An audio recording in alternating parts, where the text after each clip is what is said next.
Class ہفتم سبق number 4 نظم ہے ایک آرزو اور اس کے شاعر ہیں علامہ اقبال۔ اس نظم میں علامہ اقبال نے مسلمانوں کو خواب غفلت سے جگانے کے لیے بہت کوششیں کی۔ انہوں نے مسلمانوں میں یہ احساس پیدا کیا کہ مسلمان اگر چاہیں تو اپنے لیے الگ ملک حاصل کر سکتے ہیں۔ انہوں نے مسلمانوں میں اس خواہش کا احساس پیدا کیا، ان کے اندر یہ خواہش پیدا کی کہ وہ اپنے لیے ایک الگ ملک حاصل کریں۔ علامہ اقبال نے مسلمانوں کو خواب غفلت سے جگانے کے لیے بہت کوششیں کی۔ ان کی شدید خواہش تھی کہ مسلمان قوم اپنا کھویا ہوا مقام دوبارہ حاصل کر لے۔ یہ کرہن مطلب جلن، تکلیف ان کے دل کی اداسی کا سبب تھی، یعنی کہ وہ مسلمانوں کی حالت دیکھ کر بہت زیادہ کرہن کا شکار ہو جاتے تھے۔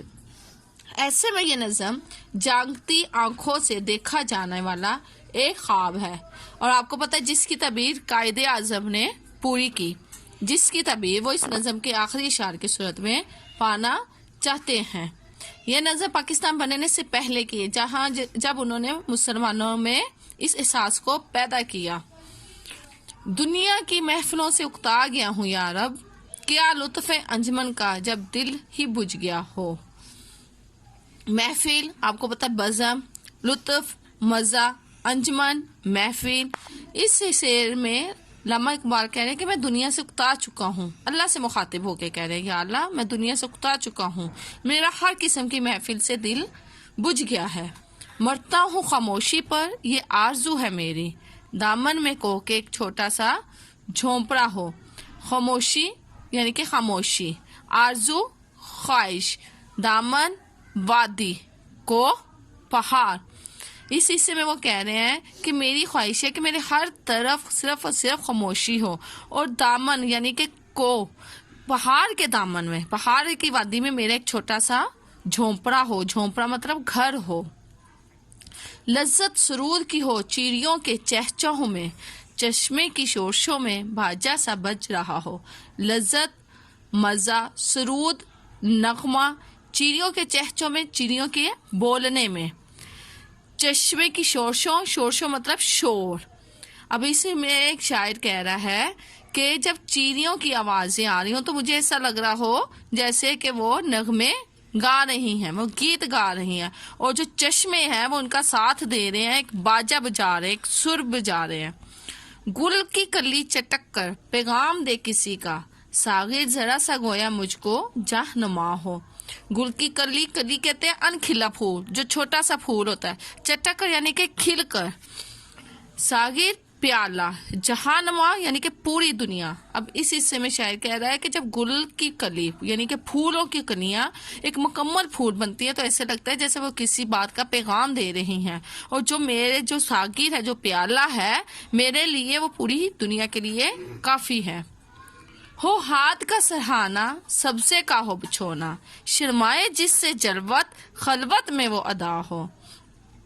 سرہانا یعنی کہ تکیہ، بچھونا بستر، جلوت محفل، خلوت تنہائی۔ اب شاعر کہہ رہا ہے کہ میں سبزے پر اپنے ہاتھوں کا تکیہ بنا کر خاموشی کے ساتھ لیٹا ہوں اور وہ کام بھی سر انجام دے لوں جو کہ میں محفل میں سر انجام نہیں دے سکتا، وہ کام میں تنہائی میں ادا کر لوں۔ مانوس اس قدر ہو صورت سے میری بلبل، ننھے سے دن میں اس کے کھٹکا نہ کچھ میرا ہو۔ مانوس یعنی کہ جانی پہچانی، کھٹکا یعنی کہ ڈر، خطرہ۔ اب شاعر کہہ رہا ہے کہ وہاں پر موجود جو پرندے ہیں، اسپیشلی انہوں نے بلبل کا ذکر کیا ہے کہ وہ جو بلبل ہے وہ مجھ سے بہت زیادہ مانوس ہو، وہ مجھے جانتی ہو، میں جب بھی اس کے پاس جاؤں تو اس کے دل میں وہ کوئی بھی کسی بھی قسم کا کھٹکا یا خطرہ نہ ہو۔ صف باندھے دونوں جانب بوٹے ہرے ہرے ہوں، ندی کا صاف پانی تصویر لے رہا ہو۔ صف یعنی کہ قطار، دونوں جانب دونوں طرف۔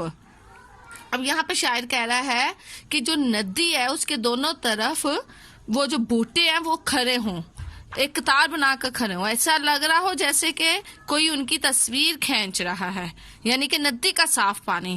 جیسے آپ کو پتہ ہے کہ پانی کے اندر ہر انسان کا عکس نظر آتا ہے، تو یہاں بھی سر نے ایک تشبیہ دی ہے کہ جب وہ بوٹوں کا عکس پانی میں نظر آتا ہے تو ایسا لگتا ہے جیسے کسی نے ان کی تصویر لی ہے۔ ہو دل فریب ایسا کوہسار کا نظارہ، پانی بھی بوجھ بن کر اٹھ اٹھ کے دکھتا ہو۔ دل فریب خوبصورت، کوہسار پہاڑ، نظارہ منظر، موج یعنی کہ لہر۔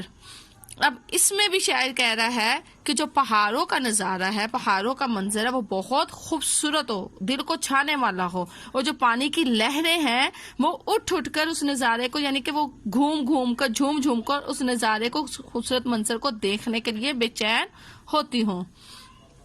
آغوش میں زمین کی سویا ہوا ہو سبزہ، پھر پھر کے جھاڑیوں میں پانی چمک رہا ہو۔ آغوش یعنی کہ گود۔ اب یہاں پر شاعر کہہ رہا ہے کہ جو زمین کی گود ہے اس میں ایک سبزہ بچھا ہوا ہو، سبزے کی لہر ہو، اور اس کے اندر پانی چمک رہا ہو۔